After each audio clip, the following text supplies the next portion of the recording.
Okay, my dudes, this is what we were expecting. I mean, I thought we were going crazy for the longest time, where y'all know as soon as Cam Akers got injured, I came out here and I said, don't be too aggressive with Darrell Henderson. We are 1,000,000% sure that they are adding someone. Now, we said that we are moving Darrell Henderson up in our rankings, but we are going to be conservative about it, because what we are looking at is we were looking at one of two options. This team was either going to go, they were going to sign a crusty old veteran that was going to do nothing. They were going to sign like an Adrian Peterson. They were going to sign like a Frank Gore, someone that was not going to be able to come in and take away that many touches from a Darrell Henderson. Or they were going to go the other route. They were going to go through trade. They were going to possibly go get someone like a Kareem Hunt, go get someone like a Melvin Gordon, go get someone like a Sony Michel. Those are the names that we brought up. And now they go get Sony Michel. And I think this is concerning. I think it has a massive impact for a multitude of players. A, of course, it has an impact for Darrell Henderson.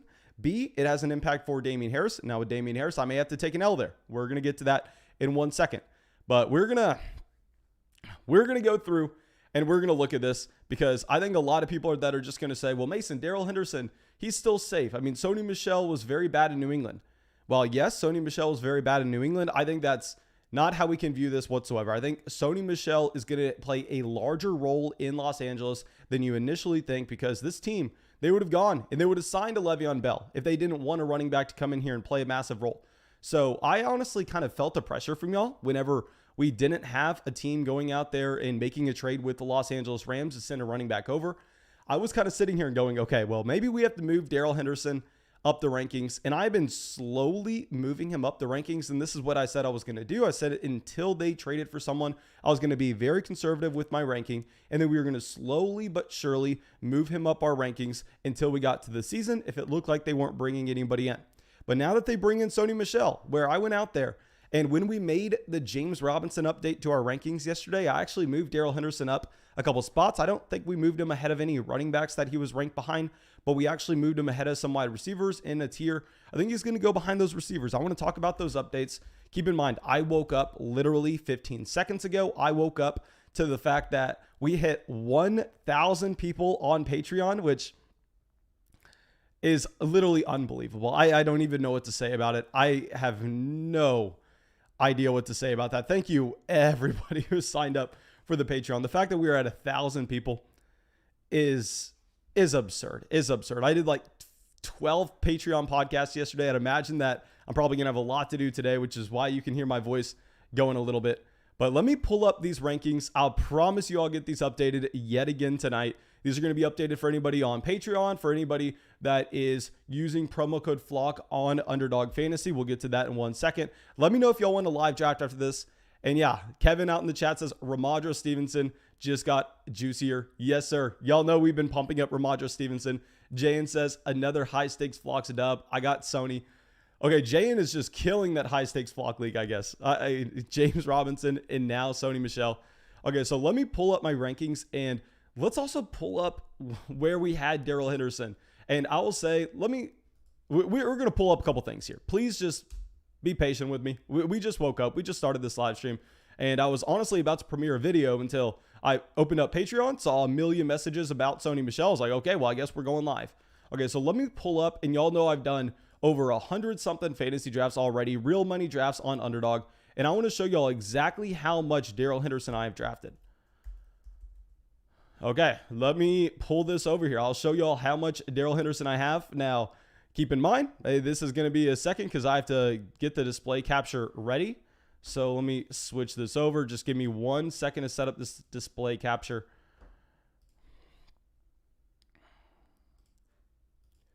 We have 0.8% Darrell Henderson. We have drafted hundreds of fantasy drafts. We have 0.8% Darrell Henderson. I have been fading Darrell Henderson, waiting for something like this to happen, because if you looked at where he was going in drafts, he was going in the middle of round 4.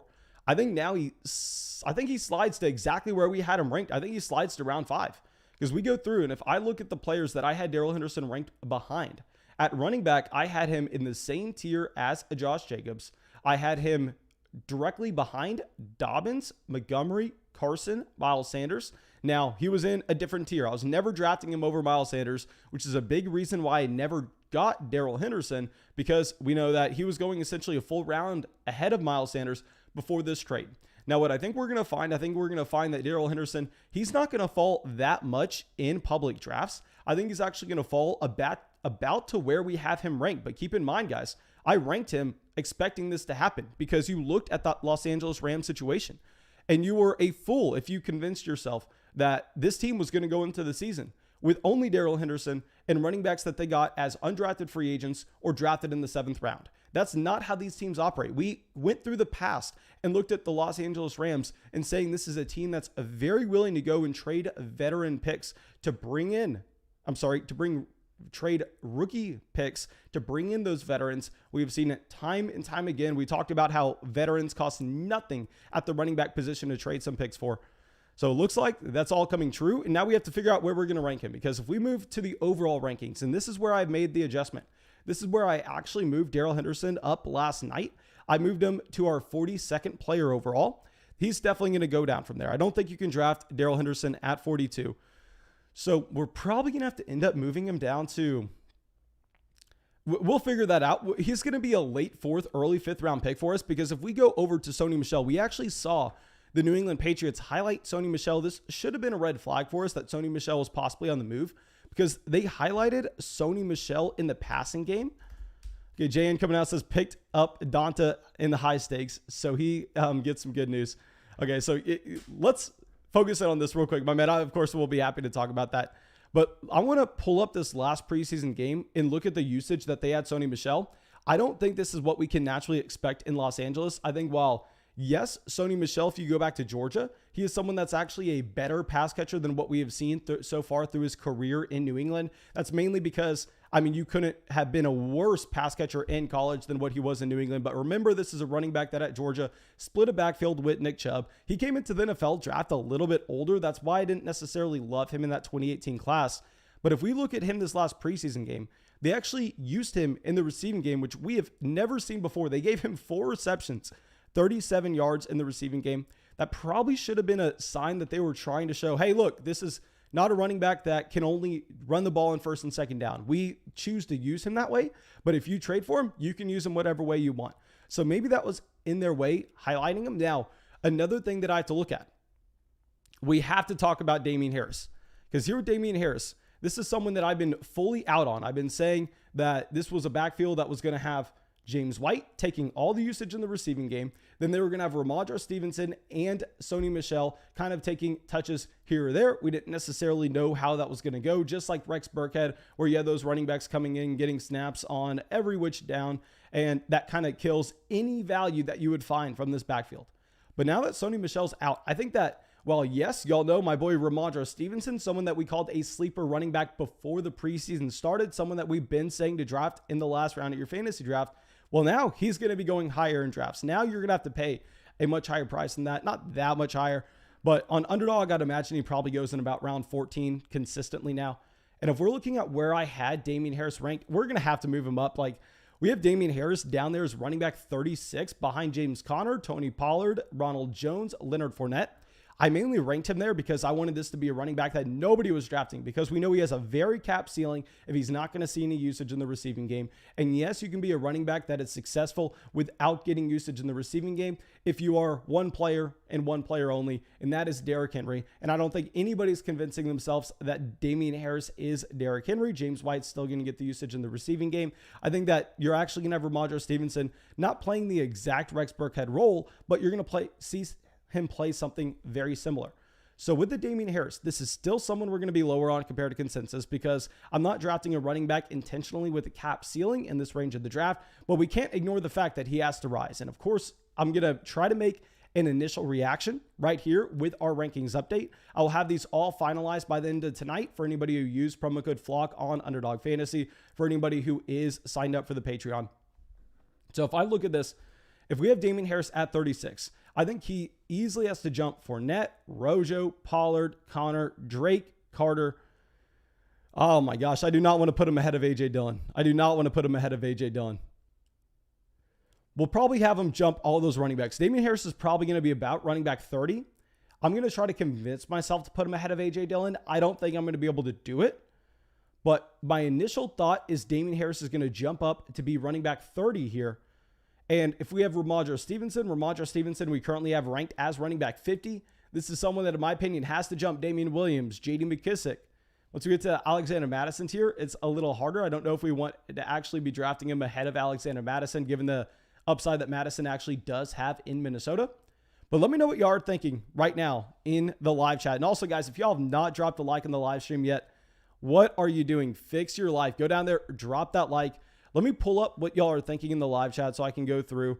And Chris says, so glad to be a part of the flock after using that promo code on Underdog. My man, I'm happy that you joined as well. And guys, let me give this real quick announcement. Okay, so if you use promo code FLOCK on Underdog Fantasy, which is where you see us live stream our drafts every single night, I draft on here every single day. You use promo code FLOCK and you make a $10 deposit. Because of the partnership that we have with Underdog Fantasy, you get our 2021 Fantasy Football Draft Guide, our 2021 Rookie Dynasty Draft Guide, hundreds of pages of information. You also get our 2021 rankings and tiers, which are going to be updated all the way to the start of the season in case there are any other trades, in case there are any other significant injuries. And you're also going to be getting $25 added to your account with a $10 deposit. So definitely make sure you are using promo code FLOCK on that. And if we go over to the chat real quick. Okay, so it looks like we got some Stevenson hype going. Isaac says, I don't trust the Patriots running backs or the Bills deployment of them.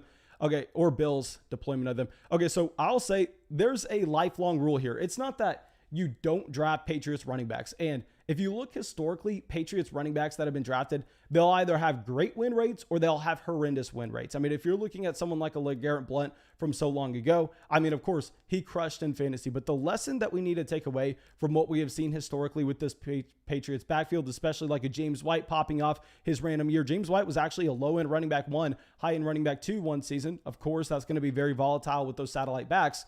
But the lesson that we need to take away from the New England Patriots backfield is this is actually a backfield that you don't necessarily completely avoid. Instead, you go and you just invest in the cheapest option because we know this is an elite offensive line. We know that it's going to be just very hard to predict the usage of these running backs, very hard to figure out what Bill's going to do with them. So if we can just go throw a penny on the cheapest running back, take that guy in the last round of our draft, like we've been advocating for you to take a player like a Ramondre Stevenson, there, I think that you're actually going to be able to have a decent amount of success. And Burke says, Damien Harris more valuable than Xavier Jones. Now, yes, guys, Xavier Jones is dead. Xavier Jones is dead. He split the backfield 50-50 with Jake Funk whenever we had DARRELL Henderson out of this last preseason game, showing that Xavier Jones wouldn't have even commanded a 3-down workload if nothing else changed with the DARRELL Henderson injury. So now that you have Sony Michel coming in, Xavier Jones, Jake Funk, they're never names that we can bring up ever again. I mean, they're players that are no longer worth being talked about. This is something that I discussed as soon as this happened. I said, don't bother yourself with Xavier Jones. We hedged in a few drafts because I wasn't drafting DARRELL Henderson anywhere. So I was like, okay, if we're going to be playing in 250 leagues, maybe it makes some sense for me to get an Xavier Jones or two in the last few rounds. Let me see exactly how much Xavier Jones that I have because I promise you it's probably very, very little. Yeah, so I have Xavier Jones in 6% of leagues so far, and that's probably going to go down because I'm not drafting him ever again, and I don't think anybody else is really going to be drafting him again. So yeah, that is devastating for Xavier Jones, and Sony Michel is now draftable. You can easily draft Sony Michel given the offense that he is going to be playing in, and given the fact that while we are not necessarily expecting him to get used like a 3-down running back, he does have that potential. I think you can draft Sony Michel, can't draft Xavier Jones. Hollow Boy says, would you drop a Devin Singletary for Ramondre Stevenson? No, you need Devin Singletary over him. Devin Singletary going to be playing in a better offense. He's only going to be going up against a Zach Moss, whereas with a player like Ramondre Stevenson, yes, I mean, we really liked to call him that sleeper running back, but to take him over a Devin Singletary, that's going to be a little reckless given the fact that he is currently behind Damien Harris. He is currently behind James White as well. And I want to address something that a lot of people are saying. Well, Mason, of course we can draft Damien Harris. He's the starter. Ramondre Stevenson looks good in the preseason, but he has no snaps with the first team. Do you know how the NFL operates? He's a 4th-round drafted rookie running back. Of course he has no snaps with the first team. You know who also has no snaps with the first team? Michael Carter. Yet people are drafting Michael Carter as he's eventually going to take the running back 1 down role in New York. So you can't be on two sides of the fence here. You can't say that these 4th round drafted rookie running backs are never going to have a shot to start because they're not getting reps with the first team in the NFL preseason. And at the same time say, oh, well, Michael Carter, we know he's the best running back in New York. Of course, he's going to be the starter by the time we get to the year. What's probably going to happen is Damien Harris, yes, he's going to look real good for the first 3 or 4 weeks, but is he going to look good by the time we get to the fantasy football playoffs? Or is that when it's going to be about time for Ramondre Stevenson? So just keep that in mind, my dudes. Just keep that in mind. Okay.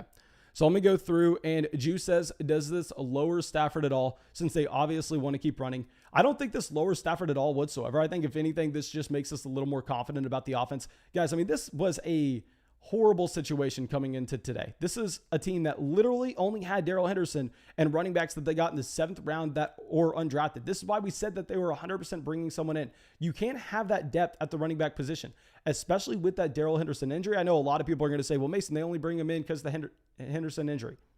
No, they were bringing him in regardless. I don't know who they were going to bring in. Maybe instead of a Darrell Henderson injury, they would have brought in like a Le'Veon Bell, which of course doesn't hurt Darrell Henderson as much as this does.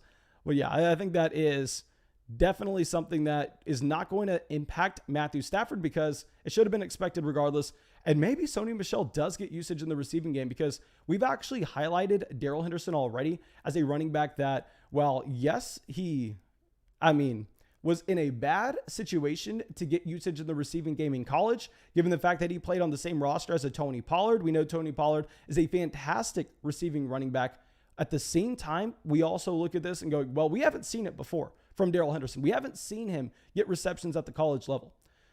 So I think maybe they give it to Sony Michel, at least some. I think this is a split backfield, my dudes. I think this is a split backfield. And Colin says, quick update on what happened. Yeah, Sony Michel was traded to the Rams for a couple of day 3 draft picks, but that's the going price for these veteran running backs. This is what we said earlier when I said the Rams could trade for a running back, and everybody was like, Mason, they just traded for Matthew Stafford. They don't have any picks. You don't need picks to trade for a running back. Running backs cost nothing in the NFL. They literally cost nothing. Okay, so to recap, let's go through, and I'm not moving Robert Woods. I'm not moving Cooper Kupp. I'm not moving anybody like that in the rankings. I think if anything, that's just overthinking it. But what we're probably going to have to do, and I'm not going to make these official updates to the rankings until tonight because this is an initial reaction. I want to make sure that we have some time to let it sink in. I want to be able to look up stats and really kind of think about this in depth. But we're going to most likely move Damien Harris from our running back 36 to a point where you were never consider drafting him. Now he's probably going to go up to about our running back 29, which is still a point you're probably never going to consider drafting him. Ramondre Stevenson's probably going to jump. We don't know how much Ramondre Stevenson's going to jump yet, but I want to move him up in these rankings. And then going over to the overall rankings, we're most likely going to be not moving Darrell Henderson that much because we are already so much lower on him compared to consensus. I think it's more so going to be the Josh Jacobs situation. I know we talk about this so often, but it's the perfect example of us updating our rankings with people going through and kind of going crazy, where y'all know the perfect example is Josh Jacobs. Everybody was here at the beginning of the offseason. I was here. Then everybody kind of comes out, realizes what's going on in Las Vegas, how much money they give Kenyon Drake, and what we've seen from Josh Jacobs the past few years. And everybody goes, oh crap, we got to adjust our rankings. Even though nothing's happened, everybody jumps down below and we kind of remain constant.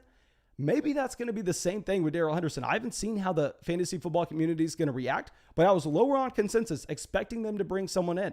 And now that they brought someone in, let's see where everybody else goes. I'll probably go slightly down because they didn't bring in a Le'Veon Bell, because they didn't bring in a Frank Gore. They didn't bring in an Adrian Peterson, an old crusty dude. Instead, they traded for someone that could have some juice left in the tank. But maybe we're drafting Darrell Henderson now. I just don't know with the fantasy football community, because the fantasy football community definitely overreacts a ton. So we'll most likely be moving Darrell Henderson down some, but not a whole lot. He's going to stay in that tier 9 that we're looking at on our rankings with guys like Miles Sanders, Julio Jones, DJ Moore, Josh Jacobs, T. Higgins, Brandon Ayuk, and Jamar Chase. Don't know exactly where he's going to go in that tier. We'll figure that out, and we'll get that updated later today. But yeah, thank you all so much for coming out to the live stream. I hope that this helped everybody out. And yeah, I mean, this is big news. I think we kind of had to talk about this, to be completely honest. Maybe I'll still get out a video later today for y'all, and I promise you I'm still going to be live streaming tonight. We'll get some real money fantasy football drafts going on Underdog Fantasy. Use promo code FLOCK. Go with the link in the description of the video. Get $25 added to your account with a $10 deposit. Get our 2021 Fantasy Football Draft Guide. Get all our rankings that are going to be updated till the beginning of the season, along with those tiers. And at the same time, come out and get in some drafts with me tonight. Get $25 added to your account. Y'all know the entire deal. So thank you guys for coming out. Drop a like on the live stream. Subscribe to the channel. And I'll hopefully see y'all with the live stream tonight.